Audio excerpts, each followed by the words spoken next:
welcome back to Feisty Fair Business. Today is just going to be a little, not like vlog, but just catch up I guess, because it's been about a week since my last video and I want to update you guys about Balthazar because things are still not great. So Pierre's getting antsy, so I'm just going to put some Seminole on him. So Monday this week we had our appointment at the exotic vets with Balthazar. They sort of took him in. I wasn't allowed to go in there with him, so that was a bit, I didn't really like that myself. So yeah, he went in and the vets sort of looked over him. They found the mass, of course, and they said that he was really dehydrated, like really dehydrated. It's okay, Seminole, it's okay, gorgeous. He was really dehydrated, he'd lost more weight and generally not looking good. So they put him on fluids immediately to try and hydrate him again. And they sort of said that they still don't know what the mass is, so they wanted to run more tests to figure out what it is, because once they can diagnose the mass, they can, start treatment or look into what treatment options are available. But the thing is, just that first, the initial consultation is £190 and I'd already spent quite a bit of money on his previous vet. He already had an X-ray and ultrasound. The vet sent over all their notes and imaging to the exotic vets, except for the ultrasound images, because due to technical difficulties they weren't able to pass it on to them. But they gave me some estimates and quotes for how much different procedures would cost, such as an adrenal profile, a blood test, a CT scan, an ultrasound, and all that. So, they gave us all these quotes, but unfortunately it was all very expensive, and the only thing I could really afford at that point was the blood test. It wasn't ideal because that alone wouldn't really diagnose anything. It was just to get a general checkup of how he's doing, which we got the results today. His bloods are remarkably okay. The only thing they said was that he had a type of anemia, which his red blood cells are very low, but his body's not reproducing anymore, so he can't keep up with it, which obviously not good. And they said that's usually related to masses and tumours, which obviously he has a mass. But once again, the blood test didn't actually give him anything they could use to diagnose him.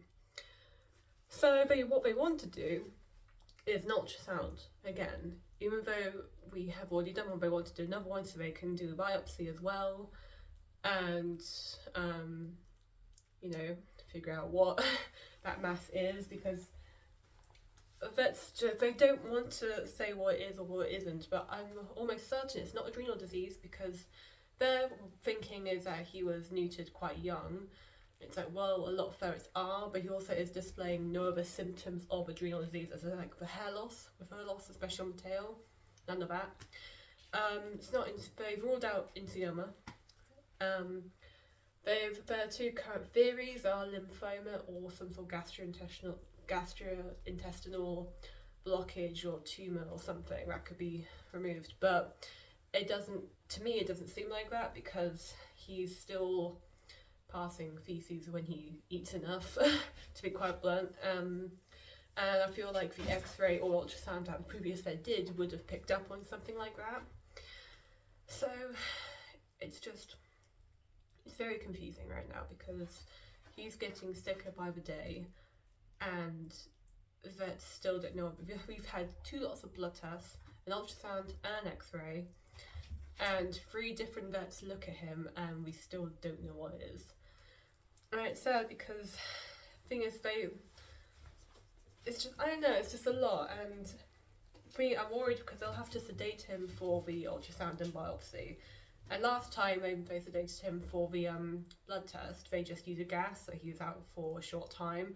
But for the ultrasound, they'd have to sedate him for a lot longer. And at the previous vet, he reacted really badly to the sedation.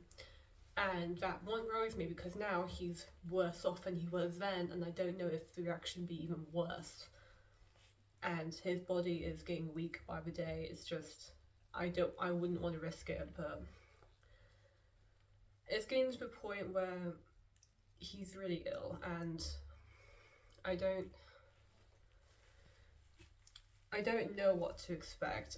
My gut is saying lymphoma because I know he's young, but from the location and the symptoms, it's just the fact that nothing else is really adding up. But at the end of the day, all I know is he has a mass. His bloods are fine apart from his anemia, which is being caused partially by the mass. His bloods are fine.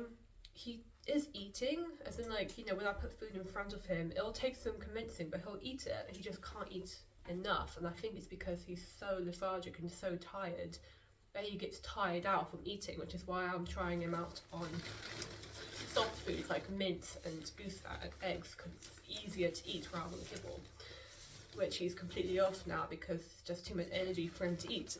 But like, he is eating, he is drinking. Like, when again I have to syringe feed him because in the cage his water bowl is sort of propped up and he can't reach it anymore. So I have to, when I get him out every day, twice a day now, I have to syringe feed him or sort of hold a cup of water under him just so he can eat, so he can drink. It's just, so he's doing all that, but he can't walk anymore. He can't walk anymore. He's so weak. He's constantly trembling. His back legs basically can't use them anymore.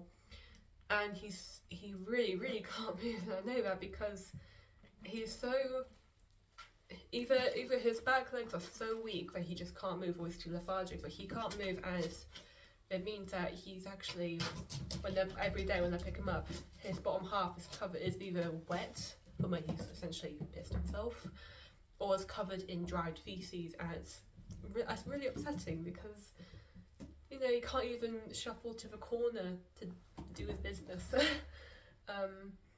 I've been considering getting like tiny newborn nappies to put on him overnight when I'm not there, because it's just, I can't imagine it's very comfortable for him, but I don't know if that would make a difference. So like now every day, initially I gave him a bath because it was quite bad, but like now every day I'm just going to have to gently wipe him down and clean him up, because that can't be very nice for him being covered in all that stuff. Like right now he's just eaten a little tiny cube of freeze-dried chicken. It's a little treat, it's a tiny little cube. That's taken about half an hour, not half an hour. It's taking about 5 minutes to sort of chew it and eat it, when normally it would take him like 2 seconds. He used to be around 2 kilos and now he's just under 1 kilo. He's lost a lot of weight. And like I said, the way he's deteriorating, the fact that he's just not eating and drinking enough, I'm really worried that he's not going to last until New Year's. He's a fighter, like the vets have all said that he is a fighter, he will keep going.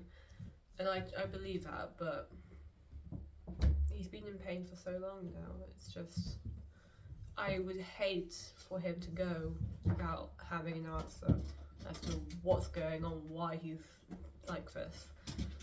But it's just the fact that I can't afford the ultrasound right now. I've contacted my vet to see if they will do a payment plans, like if I can pay it off monthly.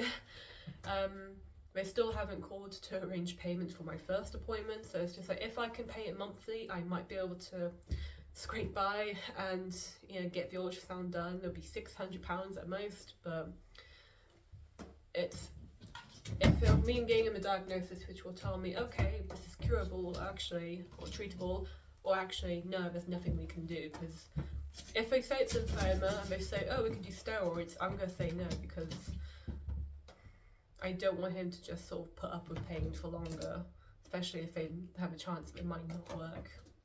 I don't want to put him through that pain.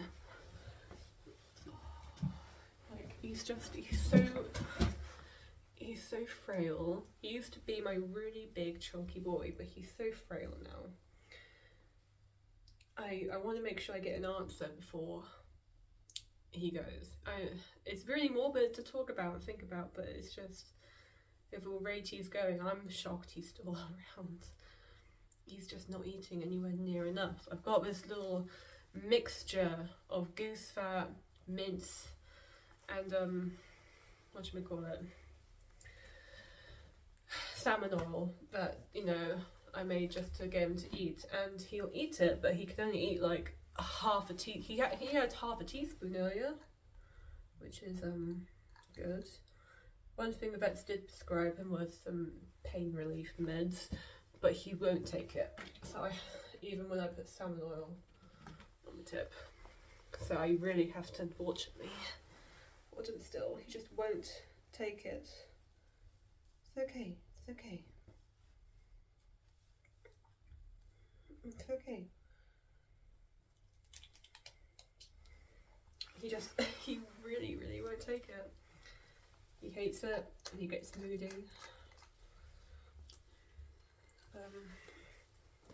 Careful.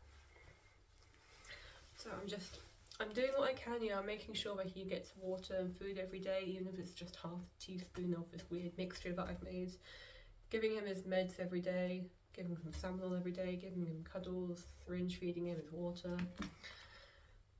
Meanwhile, trying to keep Pierre occupied because he has been so energetic and so just hyper, because obviously he's not getting 100% of the attention anymore. So it's been really hard trying to juggle things.